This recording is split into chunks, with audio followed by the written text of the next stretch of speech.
हमारी आज की कहानी है षड्यंत्र। आज सुबह सुबह जब प्रकाश अपने पालतू कुत्ते को घुमाकर घर लौटा तो उसकी पत्नी सुधा, जो बर्तन धो रही थी, गुस्से में एक एक करके बर्तन पटकने लगी। अरे क्या हुआ सुधा, किसी बात से नाराज हो क्या? प्रकाश ने पूछा तो सुधा मुंह बनाते हुए बोली, जाने हमारे दिन कब बदलेंगे। सब लोग छुट्टियां मनाने दूसरे देशों में घूमने फिरने के लिए जाते हैं और एक हम हैं जिन्होंने इंडिया भी पूरा नहीं देखा। कितने दिनों से वादा करते आए हो कि हम भी बाकी लोगों की तरह कहीं बाहर घूमने जाएंगे। हमारे बच्चे गोलू और पिंकी भी कितनी बार कह चुके हैं, लेकिन आप हैं जो टस से मस नहीं होते। सुधा बोलती जा रही थी, लेकिन प्रकाश को अपनी पत्नी की बातों का कोई फर्क नहीं पड़ रहा था। उसे नजरअंदाज करते हुए वो चुपचाप अखबार पढ़ने बैठ गया। फिर सुधा बोली, कल ही मेरी सहेली का फोन आया था। फ्रांस घूमने गए हैं वो लोग। ये देखो, एफिल टावर की ऊंचाई से फोटो खींचकर भेजी है मुझे। क्या नजारा दिखता है ऊपर से। सोचो, अगर फोटो में इतना खूबसूरत नजारा है तो सामने से देखने में कितना मजा आता होगा। सुधा ने अपने मोबाइल में फोटो दिखाते हुए अपने पति प्रकाश से कहा तो प्रकाश बोला, अरे सुधा, इन हाई सोसाइटी लोगों का क्या ही कहना। उनकी जो इच्छा होती है उस पर लाखों खर्च कर देते हैं। उनसे हमारा क्या मुकाबला। ऐसी सहेलियों से तो दूरी बनाना ही बेहतर है, जो अपनी फोटो दिखा दिखाकर दूसरों के घरों में आग लगाती फिरे।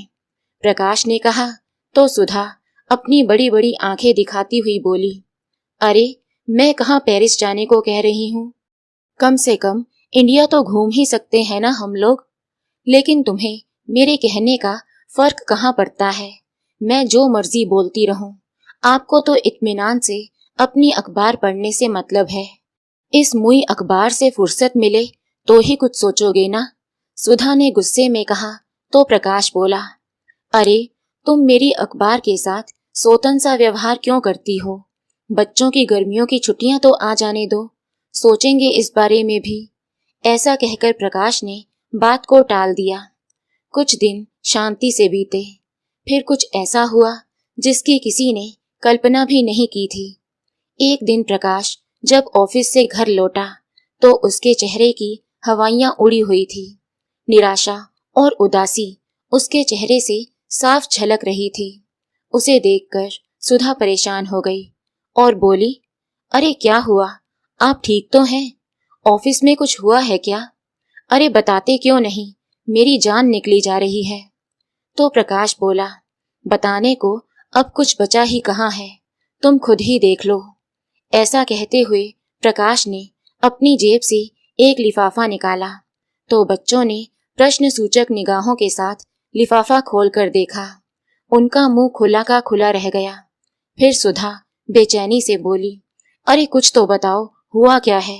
किसी ने कुछ नहीं बोला तो सुधा ने वो लेटर लिया और पढ़ने लगी तो आश्चर्यचकित रह गई। चेहरे पर खुशी की लहर दौड़ गई। अविश्वसनीय भाव भंगिमा से उसने प्रकाश की ओर देखा और बोल उठी, क्या सच में आपका प्रमोशन हो गया है? तो प्रकाश मुस्कुराते हुए बोला, श्रीमती जी, बस प्रमोशन ही नहीं, कंपनी की तरफ से 5 लाख का बोनस और फॉरेन घूमने के लिए फैमिली टूर पैकेज मिला है। ये सुनकर सुधा को अपने कानों पर यकीन नहीं हुआ। फिर प्रकाश ने कहा, तो मैडम कैसा लगा हमारा सरप्राइज? चाहे देर से ही सही, लेकिन आपकी ख्वाहिश तो पूरी कर ही देगा आपका निठल्ला पति। अरे तो पहले क्यों नहीं बताया, आपने तो मेरी जान ही निकाल दी थी। सुधा ने मुस्कुराते हुए कहा। तो दोनों बच्चे बोल उठे, यू आर वर्ल्ड्स बेस्ट पापा, हम अभी अपने दोस्तों को बता कर आते हैं। कहते हुए दोनों बच्चे दौड़ते हुए घर से बाहर निकल गए। फिर सुधा ने उत्साहित होते हुए पूछा, अच्छा ये तो बताइए कि हमें जाना कब है? बस अगले हफ्ते की फ्लाइट है। इसका मतलब तैयारी के लिए सिर्फ 7 दिन है हमारे पास। सोचते हुए सुधा रसोई घर में खाना बनाने चली गई। रात के डिनर के समय भी विदेश घूमने की ही बात चल रही थी। तभी प्रकाश बोला, मैं कल बैंक से पैसे निकलवा कर ले आऊंगा। तुम लोग अपने सामान की लिस्ट तैयार कर लो। जिसे जो कुछ भी खरीदना है कल ही खरीद कर ले आएंगे। प्रकाश के इतना कहने की देर थी कि दोनों बच्चे अपनी अपनी फरमाइशें बताने लगे और हमेशा की तरह दोनों बच्चों को बोलते देख उनका कुत्ता टाइगर भी भौंकने लगा। उसी समय प्रकाश और सुधा का ध्यान उनके कुत्ते की ओर गया और दोनों एक दूसरे की ओर हैरानी से देखने लगे। फिर प्रकाश बोला, सुधा, हम विदेश जाएंगे तो टाइगर को कहाँ छोड़ेंगे? फिर सुधा भी सोच में पड़ गई और बोली, इस बात का तो मुझे भी ख्याल नहीं आया। सब लोग सोच विचार में पड़ गए कि आखिर क्या किया जाए। तभी बच्चे बोल उठे, मम्मी, टाइगर को नानी के घर छोड़ देते हैं। इससे पहले कि सुधा कुछ कहती, बच्चों ने तुरंत नानी को फोन लगाकर अपनी मम्मी को थमा दिया। कैसी हो माँ? सुधा ने पूछा तो दूसरी ओर से उसकी माँ की आवाज आई, मैं ठीक हूँ बेटी, तुम सब कैसे हो? हाँ माँ, हम सब ठीक हैं। दरअसल हम लोग विदेश घूमने जा रहे थे, लेकिन समझ नहीं आती कि टाइगर को कहाँ छोड़ें। अगर आप कुछ दिनों के लिए उसे रख लेती तो। सुधा की बात सुनकर उसकी माँ बोली, बेटी, वो क्या है ना, कुछ दिनों के लिए तेरी भाभी मायके गई है और मेरे घुटनों में भी दर्द रहता है, इसलिए मुझसे तो ये काम नहीं हो पाएगा। फिर कुछ सोचकर उसकी माँ ने कहा, अरे हाँ, याद आया, जब भी हमारे पड़ोसी विदेश जाते हैं तो अपने कुत्ते को डॉग केयर सेंटर पर छोड़ देते हैं। तुम लोग वहाँ पता करो ना। ठीक है माँ, कोई बात नहीं। ऐसा कहकर सुधा ने बुझे मन से फोन रख दिया। अगले दिन प्रकाश ने आसपास के डॉग केयर सेंटर पर जाकर पता किया, लेकिन निराश होकर घर लौटा। अरे प्रकाश, टाइगर को कहीं छोड़ने का इंतजाम हुआ या नहीं? सुधा ने पूछा तो प्रकाश बोला, नहीं सुधा, डॉग केयर सेंटर में तो कम से कम 2000 रुपए एक दिन के लगेंगे। अरे बाप रे, इतने पैसे? सुधा ने हैरानी से पूछा तो प्रकाश बोला, और नहीं तो क्या, ऊपर से हम इतने दिनों के लिए बाहर जाएंगे तो घर की सिक्योरिटी के लिए भी कोई गार्ड चाहिए होगा। वो भी कम से कम एक दिन के 1000 रुपए लेगा और एक महीने के हिसाब से तो बहुत खर्चा पड़ जाएगा। ये बात सुनकर सुधा और दोनों बच्चे भी परेशान हो गए। फिर प्रकाश बोला, अगर कोई इंतजाम ना हुआ तो हमें विदेश जाने का प्रोग्राम कैंसिल करना पड़ेगा। ये सुनते ही उनका बेटा गोलू बोला, मुझे पता था पापा ऐसा ही करेंगे, मैं आपसे कभी बात नहीं करूंगा। ऐसा कहकर नाराज होकर वो अपने कमरे में चला गया। फिर सुधा बोली, क्यों ना गांव से आपकी माँ को बुला लिया जाए? तभी प्रकाश बोला, ये तुम कैसी बातें कर रही हो? माँ यहाँ आकर कैसे रह सकती हैं, वो भी अकेली? तो सुधा ने कहा, अरे प्रकाश, एक बार सोचो तो सही, आपकी माँ यहाँ आ जाएगी तो ना तो घर की सिक्योरिटी के लिए गार्ड की जरूरत पड़ेगी और ना ही टाइगर की देखभाल के लिए हमें कोई एक्स्ट्रा खर्चा करना पड़ेगा। लगे हाथ घर में रखे पौधों को भी पानी दे दिया करेंगी। सुधा की बात सुनकर प्रकाश बोला, अच्छा, लेकिन सुधा, तुम्हें तो मेरी माँ फूटी आंख नहीं सुहाती थी, जिस कारण आज तक हमने उन्हें यहाँ बुलाया तक नहीं। हम यहाँ ऐशो आराम की जिंदगी जीते हैं और वो बेचारी अकेली गांव में रहती है, और आज जब हमें जरूरत पड़ी तब हम उनको यहाँ बुला लें, ये तो अच्छी बात नहीं है ना। तो सुधा बोली, वो सब मैं नहीं जानती, वैसे भी हम थोड़ी ना उन्हें बताने वाले हैं कि हम उन्हें अपने घर और टाइगर की रखवाली के लिए बुला रहे हैं। तुम बस अपनी माँ को फोन लगाओ, मैं सब संभाल लूंगी। कहते हुए सुधा ने प्रकाश के हाथ में फोन थमा दिया। हेलो, प्रणाम माँ, कैसी हो? बहुत अच्छी हूँ बेटा, अभी बैठे बैठे तुम सबको ही याद कर रही थी, जानकी देवी ने कहा। तो प्रकाश बोला, अच्छा माँ, इतनी याद आ रही थी तो कुछ दिनों के लिए यहाँ चली आती। तो जानकी जी बोली, अरे नहीं बेटा, तुम ही सुधा और बच्चों को लेकर किसी दिन मुझसे मिलने आ जाओ, मेरा आना तो संभव नहीं है। तभी प्रकाश के हाथ से फोन लेते हुए सुधा बोली, अरे माँ जी, सारा प्यार आप उन गांव वालों पर लुटा दोगी तो हमारे लिए क्या बचेगा। आपके पोता पोती को भी आपके प्यार की जरूरत है। अरे बहू, मैं तो हमेशा तुम लोगों को मन ही मन आशीर्वाद देती रहती हूँ। जानकी जी ने कहा तो सुधा बोली, ऐसे दूर से आशीर्वाद देने से क्या होगा अम्मा जी, आपके बच्चों को आपके प्यार और साथ की जरूरत है। कल आपके पोता पोती भी आपको बहुत याद कर रहे थे। गोलू तो आपको याद करते हुए रोने ही लगा। अब बच्चे जिद पकड़कर बैठे हैं कि उन्हें अपनी छुट्टियां दादी के साथ ही बितानी है। इसलिए मैं तो कहती हूँ आज ही अपने कपड़े पैक कीजिए और ट्रेन पकड़कर यहाँ चली आइए। इतने सालों बाद बहू ने इतने हक से बात की और इतने प्यार से अपने घर बुलाया, ये देखकर तो जानकी जी मन ही मन फूली नहीं समा रही थी। वे खुद को रोक ना पाई और बड़ी खुशी से बेटा बहू के घर जाने की तैयारी करने लगी। करीब 2 वर्ष पहले जानकी जी के पति का देहांत हुआ था। जब वे जीवित थे तो पूरे गांव में उनका बहुत मान सम्मान हुआ करता था।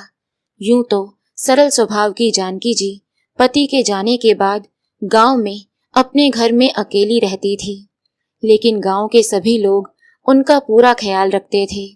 यहाँ तक कि गांव के बच्चे भी उन्हें अकेला नहीं छोड़ते थे। अक्सर उनके पास आकर सब बच्चे कहानी सुना करते थे। गांव में किसी को कोई भी दुख तकलीफ होती तो जानकी जी हमेशा उनकी मदद करने को तैयार रहती और इसी कारण गांव के हर व्यक्ति के दिल में उनके लिए प्यार और सम्मान था। उनके पति की पेंशन आती थी जो महीने भर का खर्चा निकालने के लिए काफी होती थी। बेटे बहू के घर जाने के लिए जानकी जी ने बड़ी खुशी से बेसन के लड्डू, खोया बर्फी और कुछ नमकीन स्नैक्स बना लिए। अपनी मदद के लिए उन्होंने पड़ोसनों को भी बुला लिया। अगले दिन अपने घर की जिम्मेदारी गांव के लोगों को सौंपकर जानकी जी ट्रेन में बैठ गई और लगभग 2 घंटे के सफर के बाद बेटे के शहर पहुंच गई। स्टेशन पर पहुंची तो देखा उनके बेटा बहू और पोता पोती बेसब्री से उनका इंतजार कर रहे थे। वे ट्रेन से उतरी और बेटा बहू ने पांव छूकर उनसे आशीर्वाद लिया तो दोनों बच्चे भी दौड़ते हुए आए और दादी दादी कहते हुए उनसे लिपट गए। अपने बच्चों का प्यार और अपनापन देखकर जानकी जी तो बस उन्हें आशीर्वाद ही देती जा रही थी। सब लोग गाड़ी से घर पहुंचे और घर का दरवाजा खोला तो अपने सामने किसी अनजान व्यक्ति को देखकर टाइगर उन पर भौंकने लगा, लेकिन जानकी जी ने उसे बड़े प्यार से सहलाया तो वो बिल्कुल शांत हो गया। ये देखकर सुधा तो ऐसे खुश हो गई जैसे उसे कोई खजाना मिल गया हो। आखिर उनके जाने के बाद टाइगर को जानकी जी को ही तो संभालना था। गांव में सरल और सादगीपूर्ण जीवन जीने वाली जानकी जी बेटा बहू के घर तरह तरह की सुख सुविधाएं देखकर हैरान थी। प्रकाश उनका हर तरीके से ख्याल रख रहा था तो वहीं दोनों बच्चों ने भी अपनी दादी का खूब मन लगाकर रखा। 3-4 दिन ऐसे ही चला। फिर एक दिन सुधा जानकी जी को घर का सारा काम समझाने लगी। टाइगर को खाने में क्या पसंद है, उसका खाना कहाँ रखा है, घर का राशन का सामान कहाँ है, वगैरह वगैरह। फिर बोली, और हाँ माँ जी, सुबह शाम टाइगर को पार्क में सैर करवाने भी ले जाना। आपकी सेहत भी ठीक रहेगी और टाइगर भी घर में गंदगी नहीं फैलाएगा। उसकी बातें सुनते हुए जानकी जी कभी काम समझने लगती तो कभी प्रश्नवाचक निगाह से सुधा की ओर देखने लगती। फिर थोड़ी देर बाद बोली, अच्छा किया बहू जो मुझे सब कुछ बता दिया। अब तुम देखना, मैं तुम लोगों को स्वादिष्ट पकवान बनाकर खिलाऊंगी। अरे हाँ, मैं तो भूल ही गई, मैं गांव से तुम लोगों के लिए अपने हाथों से लड्डू और बर्फी भी बनाकर लाई हूँ, अभी लेकर आती हूँ, बच्चों को बहुत पसंद आएगी। कहते हुए वे अपने बैग में से सामान निकाल कर ले आई और खुशी से गोलू और पिंकी को खिलाने लगी। तभी उन्होंने देखा कि वहाँ कुछ अटैची और बैग रखे थे। देखते ही उन्होंने हैरानी से पूछा, ये क्या बहू, कहीं जा रहे हो क्या? तभी सुधा हड़बड़ाते हुए बोली, माँ जी, वो क्या है ना कि आपके बेटे को ऑफिस के काम से विदेश जाना है, तो बच्चों ने भी जिद पकड़ ली कि वो भी विदेश घूमने जाना चाहते हैं, इसलिए हम भी उनके साथ ही जा रहे हैं, तो कुछ दिन आप घर का ख्याल रखिएगा। लेकिन जानकी जी ये सुनकर और भी अचंभित हो गई। तो प्रकाश बोला, वो क्या है ना माँ, अचानक ही प्रोग्राम बन गया, हमें कल सुबह ही निकलना है, तो आप सब कुछ संभाल लेना, हम 10-12 दिनों में ही वापस आ जाएंगे। ऐसा कहकर सब लोग अपनी अपनी तैयारी में लग गए और अगली सुबह जानकी जी को टाइगर के साथ छोड़कर वे सब लोग एयरपोर्ट के लिए निकल गए। ये देखकर जानकी जी को अच्छा तो नहीं लगा, लेकिन कुछ ही दिनों की बात है, ये सोचकर उन्होंने अपने मन को समझा लिया। सुबह नहा धोकर उन्होंने टाइगर को भी बड़े प्यार से नहलाया। सुधा के बताए अनुसार उन्होंने टाइगर का खाना उसके बर्तन में डाल दिया और फिर अपने खाने की थाली भी वहीं लेकर बैठ गई। लेकिन टाइगर खाना खाने को तैयार ही नहीं था। शायद सभी लोगों के चले जाने के कारण उदास हो गया था। तो जानकी जी ने उसे प्यार से सहलाया और अपनी थाली में से एक रोटी का टुकड़ा उसके मुंह में डाला। तो टाइगर भी अपनी उदासी भूलकर खुशी से उनके साथ खाना खाने लगा। अब तो हर बार जानकी जी उसे अपनी थाली से ही खाना खिला देती और वो बड़े शौक से उनके साथ बैठकर खाना खाता। जानकी जी का किसी से बात करने का दिल करता तो टाइगर से ही हंस बोल लेती। धीरे धीरे उन दोनों की अच्छी दोस्ती हो गई। वे हर रोज सुबह शाम टाइगर को पार्क घुमाने ले जाती, तो वहीं आस पड़ोस वालों से भी उनकी जान पहचान होने लगी। बच्चों के साथ हंसना बोलना उन्हें बहुत पसंद था। पड़ोस के सभी बच्चे उन्हें दादी दादी कहकर पुकारते, तो उन्हें भी अच्छा लगता। अक्सर बच्चे उनके घर पर आ जाते, तो कभी लूडो कैरम खेलते, तो कभी दादी से कहानी सुनने लगते। कभी जानकी जी काम में व्यस्त होती तो बच्चे टाइगर के साथ खेलने लगते।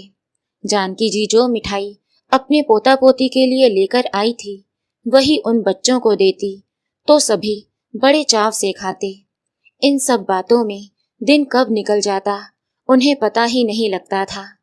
एक रात जब वे बिस्तर पर सोने गई तो उन्हें किसी बच्चे के रोने की आवाज सुनाई दी। काफी देर हो गई थी, लेकिन वो बच्चा रोता ही जा रहा था। वो बाहर निकली तो देखा कि बच्चे के मम्मी पापा घर के आंगन में उसे लेकर घूम रहे थे और बहलाकर चुप करवाने की कोशिश कर रहे थे, लेकिन बच्चा किसी भी प्रकार से शांत नहीं हो रहा था। वे दोनों बहुत परेशान हो गए। देखिए ना अम्मा जी, ना जाने क्या हुआ है, बस रोता ही जा रहा है, बच्चे की माँ ने जानकी जी से कहा। तो जानकी जी उसे तुरंत अंदर लेकर आई और उसकी नाभि और पेट पर हींग लगाने लगी। थोड़ी ही देर में बच्चा बिल्कुल चुप हो गया और जानकी जी उसके साथ उसकी भाषा में बोलने लगी, तो वो खिलखिलाने लगा। बच्चे के मम्मी पापा ये देखकर हैरान रह गए। अरे अम्मा जी, आप तो कमाल की जादूगर हैं, आपके हाथ में आते ही बच्चा हंसने लगा। कहते हुए वे दोनों तो जानकी जी का धन्यवाद करते नहीं थक रहे थे। अरे बहू, छोटे बच्चों को कभी कभी गैस बन जाती है, जिस कारण वो रोने लगते हैं और हम परेशान हो जाते हैं कि जाने क्या हो गया बच्चे को। अब तुम जाकर आराम से सो जाओ, ये परेशान नहीं करेगा। कहते हुए जानकी जी भी अंदर आ गई।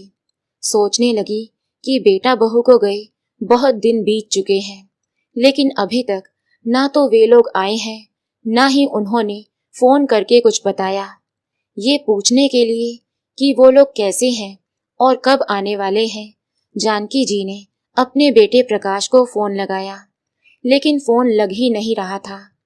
ना जाने बच्चे कब आएंगे, मुझे तो कुछ दिन का कह कर गए थे, सोचते हुए जानकी जी बिस्तर पर जाकर लेट गई।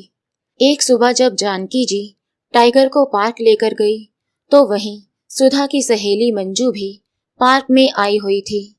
टाइगर के साथ किसी अनजान बूढ़ी औरत को देखकर वो हैरान हुई तो किसी पड़ोसन ने उसे बताया कि ये सुधा की सासू माँ है जो गांव से आई हैं।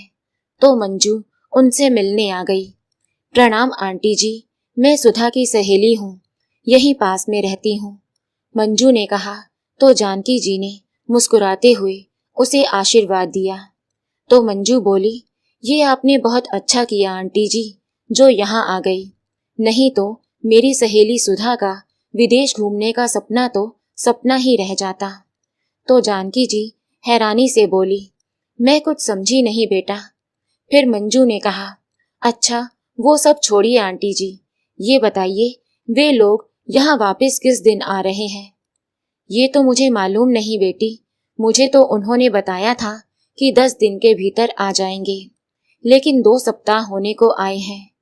तो मंजू ने कहा, नहीं आंटी जी, मुझे तो सुधा ने यही बताया था कि कम से कम 1 महीना तो लग ही जाएगा। तो जानकी जी हैरानी से बोली, 1 महीना? लेकिन मुझे तो उन्होंने कहा था कि जल्दी आ जाएंगे। नहीं आंटी जी, आपको कोई गलत फहमी हुई है। अच्छा मैं चलती हूँ। इतना कहकर मंजू तो वहां से चली गई, लेकिन जानकी जी सोच विचार में पड़ गई। टाइगर को लेकर वो घर वापस लौटने लगी, तभी देखा कि मोहल्ले में शोर शराबा हो रहा था। वे जल्दी से वहां गई और कारण पूछने पर पता चला कि उसी मोहल्ले में रहने वाले रामदीन के घर में चोरी हो गई है। अगले हफ्ते उसकी बेटी की शादी थी और सारे गहने चोर चुरा कर ले गए। ये सुनकर जानकी जी को बहुत दुख हुआ। परिवार के लोग बेचारे कितने परेशान होंगे, इसी सोच में डूबी जानकी जी टाइगर को लेकर अपने घर वापस आ गई। घर पहुंची तो तभी फोन की बेल बजी। जानकी जी ने फोन उठाया तो उनके बेटे प्रकाश की आवाज थी। प्रणाम माँ, सब कुछ ठीक तो है ना वहाँ? टाइगर ने ज्यादा तंग तो नहीं किया? तो जानकी जी बोली, हाँ बेटा, वैसे तो सब कुछ ठीक है। हम दोनों एक दूसरे का खूब अच्छे से ध्यान रख रहे हैं। टाइगर तो दिन भर पूरे घर में उछलता कूदता रहता है, लेकिन तुमने बहुत दिन लगा दिए वापस आने में। तो प्रकाश ने कहा, हाँ माँ, ऑफिस का काम कुछ ज्यादा ही था, इसलिए कुछ दिन और लग जाएंगे, आप वहाँ संभाल लेना। कहते हुए प्रकाश ने फोन रख दिया। तो पीछे से सुधा ने कहा, क्या कहा तुम्हारी माँ ने, सब ठीक तो है ना? हाँ सुधा, सब ठीक है, तुम्हारा घर भी सही सलामत है और टाइगर भी।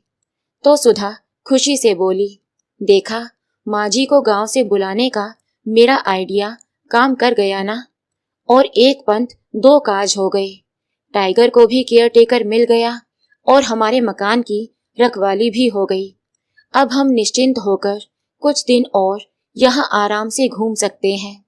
हाँ सुधा, आइडिया तो तुमने बिल्कुल सही दिया था, नहीं तो घर की सिक्योरिटी का खर्चा और टाइगर को डॉग केयर सेंटर में रखने का खर्चा कुल मिलाकर 1 लाख रुपए हो जाता, प्रकाश ने कहा।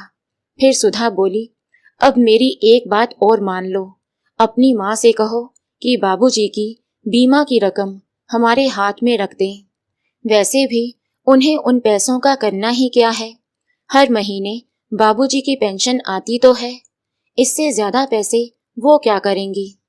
अरे सुधा, तुमने तो मेरे मुंह की बात छीन ली, मैं भी इसी बारे में ही सोच रहा था। लेकिन प्रकाश, तुम्हारी माँ पैसे तो दे देंगी ना? सुधा ने पूछा।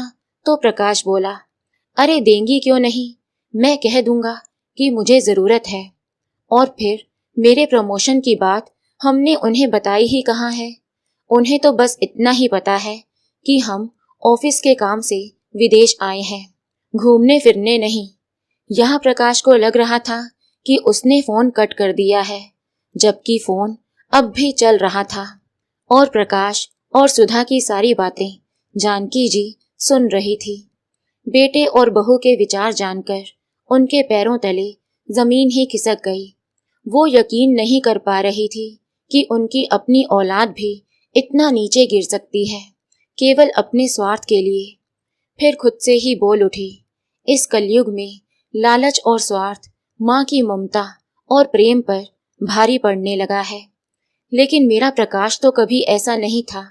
सोचते सोचते उनकी आंखों से आंसू बहने लगे। तभी उन्हें बाहर से कुछ शोर सुनाई दिया और एम्बुलेंस की आवाज आने लगी। लेकिन उनके मन में विचारों की हलचल इतनी ज्यादा थी कि बाहर की हलचल और शोर का उन पर कोई असर ही नहीं हो रहा था। काफी देर वो यूं ही गुमसुम सी बैठी हुई आंसू बहाती रही। ना भूख लगी ना प्यास। प्रकाश के बचपन से लेकर आज तक की सारी यादें उनके दिमाग में घूमती जा रही थी।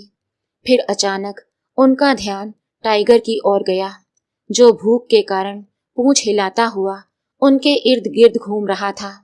जल्दी से जानकी जी ने अपने आंसू पोंछे और टाइगर के लिए खाना ले आई। लेकिन टाइगर हमेशा जानकी जी के खाने के बाद ही खाना खाता था, इसलिए ना चाहते हुए भी जानकी जी को भोजन के 2 निवाले खाने पड़े। शाम के समय जब जानकी जी बाहर निकली तो पता चला कि रामधीन, जिसके घर में चोरी हुई थी, उसने आत्महत्या करने की कोशिश की। ये सुनकर जानकी जी की हैरानी का ठिकाना ना रहा। अगले दिन जब रामदीन अस्पताल से घर वापस लौटा तो जानकी जी उससे मिलने गई और समझाने लगी, देखो भाई, जीवन में उतार चढ़ाव तो आते ही रहते हैं, लेकिन इसका मतलब ये नहीं कि इंसान अपनी जिंदगी खत्म करने के बारे में सोचे। तो रामधीन बोला, नहीं बहन जी, आप नहीं जानती कि मैं किन दुखों से गुजर रहा हूँ। दिन भर मेहनत मजदूरी करके 4 पैसे घर में लेकर आता हूँ तो खर्चा भी पूरा नहीं हो पाता। बड़ी मुश्किल से बिटिया की शादी के लिए कुछ पैसे इकट्ठे करके गहने बनवाए थे, लेकिन भगवान से ये खुशी भी नहीं देखी गई हमारी। अब कैसे होगी बेटी की शादी, क्या करूं समझ नहीं आता। कहते हुए रामधीन फूट फूट कर रो पड़ा। रामधीन की हालत देखकर जानकी जी द्रवित हो उठी। आप चिंता मत करो, भगवान पर विश्वास रखो, सब ठीक हो जाएगा, जानकी जी ने कहा। एक बेटी के पिता की लाचारी देखकर जानकी जी से रहा ना गया और अगले दिन ही अपने गांव में फोन किया और पड़ोसियों से 1 लाख रुपए भेजने को कहा और ये भी कहा कि गांव आने के बाद वो लौटा देंगी। अब जानकी जी की बात गांव में भला कौन टाल सकता था। अगले दिन ही पैसे उनके पास पहुंचा दिए गए। पैसे लेकर जानकी जी रामदीन के घर गई और सारे पैसे उसके हाथ में थमा दिए। ये देखकर रामदीन बोला, अरे ये क्या है। खोलकर देखा तो पैसे देखकर वो चौंक गया और बोला, इतने सारे पैसे। तो जानकी जी ने कहा, अब तो तुम्हारी बेटी की शादी हो जाएगी ना। फिर रामदीन बोला, अरे नहीं नहीं, ये पैसे मैं नहीं ले सकता। अरे ये सिर्फ आपकी ही बेटी नहीं है, हमारी भी बेटी है। आप मना करेंगे तो मुझे अच्छा नहीं लगेगा। मुझे अपनी बड़ी बहन समझकर ही रख लीजिए, जानकी जी ने कहा। तो रामधीन भरी आंखें लिए बोला, आपका ये एहसान हम लोग कैसे चुका पाएंगे। तो जानकी जी ने कहा, अरे एक इंसान होने के नाते हमारा फर्ज बनता है दूसरे इंसान की मदद करना, इसमें कोई एहसान नहीं है। आस पड़ोस के सभी लोगों ने जानकी जी के इस कदम की खूब तारीफ की। उनकी देखा देखी बाकी के पड़ोस वाले भी रामदीन की मदद के लिए आगे आ गए और विवाह खूब अच्छे से संपन्न हुआ। अभी जानकी जी घर आकर बैठी ही थी कि उनकी बहू सुधा का फोन आ गया। माँ जी, हम कल दोपहर तक पहुंच जाएंगे, खाना बना कर रखिएगा और हाँ, घर की पूरी अच्छे से साफ सफाई करके रखना। मुझे घर बिल्कुल वैसा ही चाहिए जैसे मैं छोड़कर गई थी। ठीक है बहू, जानकी जी ने कहा और फोन रख दिया। अगली सुबह जानकी जी कुछ ज्यादा ही जल्दी उठ गई थी। आज उनके पति की बरसी थी, इसलिए मंदिर जाने के लिए वो सुबह सवेरे नहा धोकर तैयार हो गई। भगवान को भोग लगाने के लिए रसोई घर में जाकर हलवा पूरी बनाने लगी और कुछ खाना उन्होंने गरीबों को बांटने के लिए भी बनाया। टाइगर को घर में ही छोड़कर वो मंदिर चली गई। मंदिर जाकर भगवान को माथा टेककर भोग लगाया और पति की आत्मा की शांति के लिए प्रार्थना की। मंदिर के बाहर आई तो सभी गरीब लोगों को भोजन बांटने लगी। तभी उनकी नजर वहीं बैठी एक वृद्ध महिला पर पड़ी। जैसे ही वो खाना देने के लिए उसके पास जाने लगी, तभी उसने अपना चेहरा साड़ी के पल्लू से छुपा लिया। कद काठी से वो महिला उन्हें जानी पहचानी सी लगी। जैसे ही जानकी जी प्रसाद देने लगी तो उनकी नजर उस महिला के हाथ पर पड़ी जिस पर लिखा था संतोष देवी। देखते ही जानकी जी का कलेजा धक से रह गया। संतोष, तुम मेरी सहेली संतोष ही हो ना?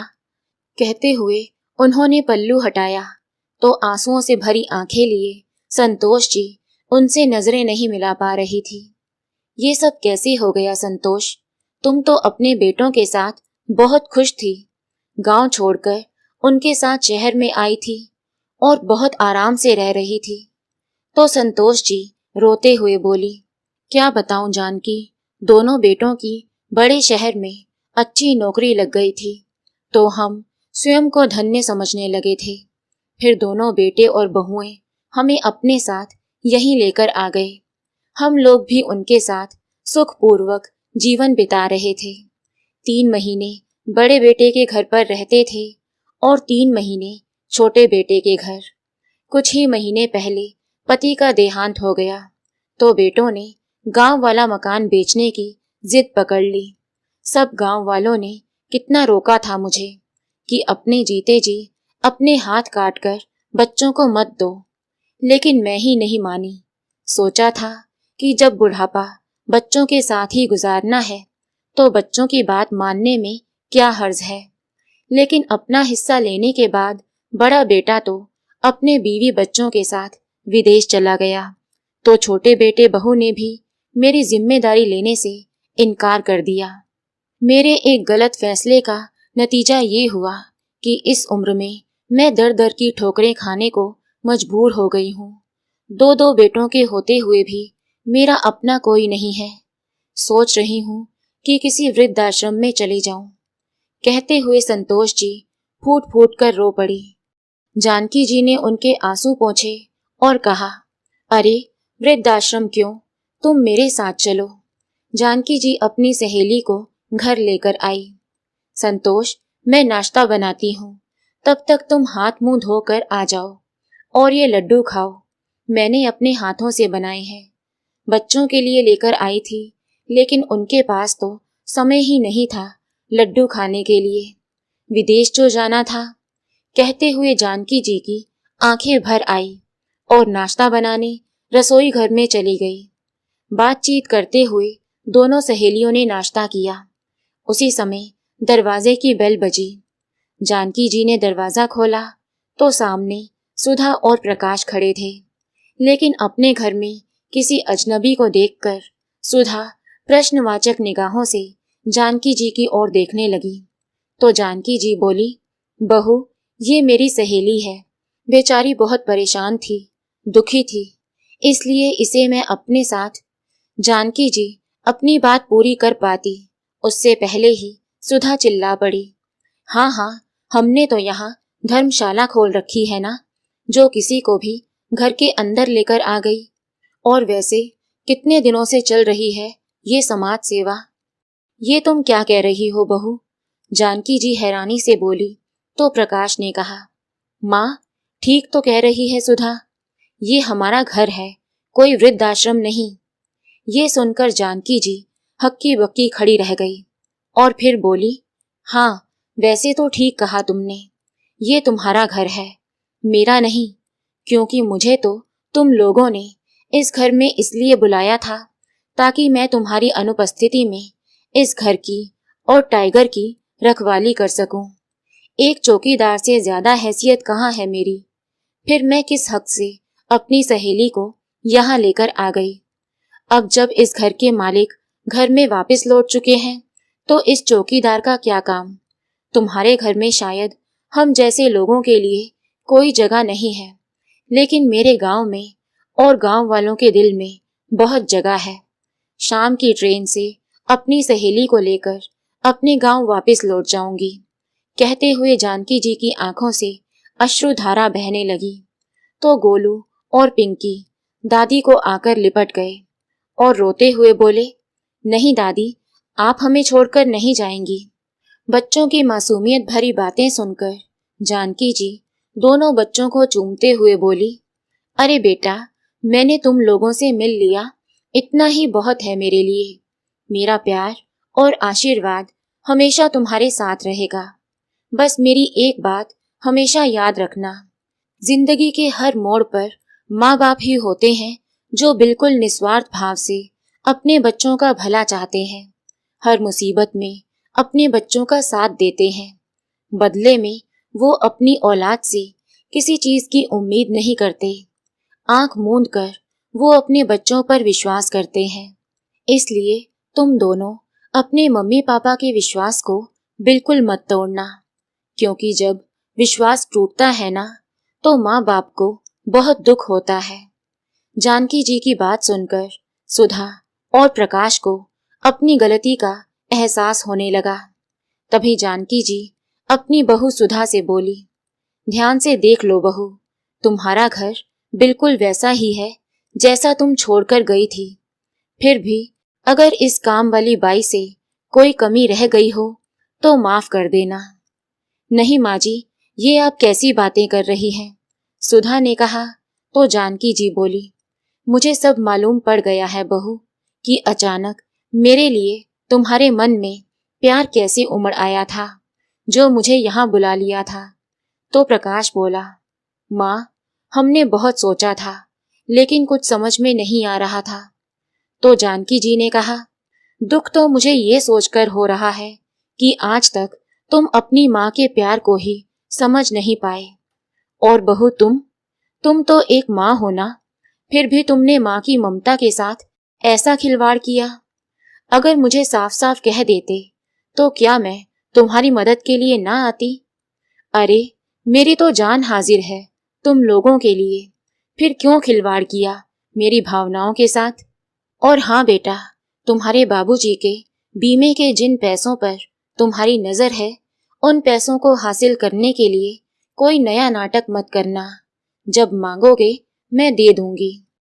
जानकी जी की ये बात सुनकर प्रकाश और सुधा शर्मिंदगी के कारण स्वयं को जमीन में गड़ने जैसी स्थिति में पा रहे थे।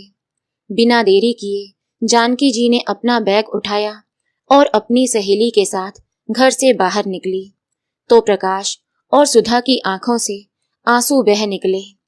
उसी समय साथ वाले घर में रहने वाली उनकी पड़ोसन भी आ गई और बोली, अरे माँ जी, आप जा रही हैं? आपके रहते हमें किसी बात की कोई परेशानी ही नहीं थी। मेरे सास ससुर नहीं है तो मुझे तो आप में ही ममता की मूरत दिखाई देती है। अब आप भी चली जाएंगी? सामने से आते हुए रामदीन ने उन्हें देखा तो वो भी उनके पास चला आया और बोला, आपने हम पर जो उपकार किया है वो हम जिंदगी भर नहीं भूलेंगे। कहते हुए वो जानकी जी के चरण छूने लगा तो जानकी जी मुस्कुराते हुए बोली, अरे नहीं, मैंने कोई उपकार नहीं किया। मैं तो समझती हूँ आपने अपनी सेवा का मौका देकर मुझ पर उपकार किया है। उसी समय गोलू और पिंकी के साथ मोहल्ले के सारे बच्चे भी इकट्ठे हो गए और सभी एक स्वर में बोले, दादी मत जाइए ना। सब लोगों का इतना प्यार देखकर जानकी जी की आंखें आंसुओं से भर आई। तभी सुधा और प्रकाश उनके सामने भरी आंखें लिए हाथ जोड़कर खड़े हो गए। प्रकाश बोला, माँ जी, हमें माफ कर दीजिए। मैं जानता हूँ हमने गलती ही ऐसी की है जिसकी कोई माफी नहीं है, लेकिन आप तो माँ है ना, जो अपनी औलाद की हर छोटी बड़ी गलतियों को माफ करती हैं। मैं अपनी गलती का प्रायश्चित करना चाहता हूँ माँ, बस एक मौका दे दो अपनी सेवा करने का। तो सुधा बोली, माँ जी, हमें छोड़कर मत जाइए ना, आप दोनों यहीं रहिए। मैं वादा करती हूँ हम लोग आपको शिकायत का कोई मौका नहीं देंगे। तो जानकी जी ने कहा, मेरे बच्चों, तुम्हें अपनी गलती का एहसास हुआ, मेरे लिए इतना ही काफी है। मुझे तुमसे कोई शिकायत नहीं है, लेकिन मुझे गांव तो जाना ही होगा। वहां मेरा अपना घर है, जहां रहकर मुझे सुकून मिलता है। हम दोनों बहनें वहां खुशी से अपना बाकी का जीवन बिता लेंगी। जानकी जी ने सभी बच्चों के सिर पर प्यार भरा हाथ रखा और सब लोगों को खूब आशीर्वाद दिए।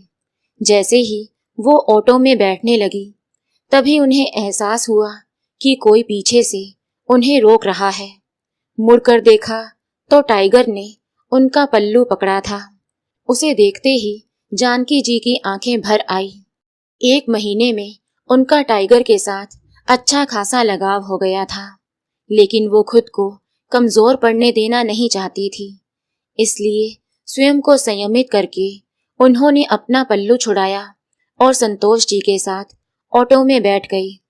तभी टाइगर भी उनके पास ऑटो में आकर बैठ गया। सब लोग टाइगर का उनके प्रति प्यार देखकर हैरान थे।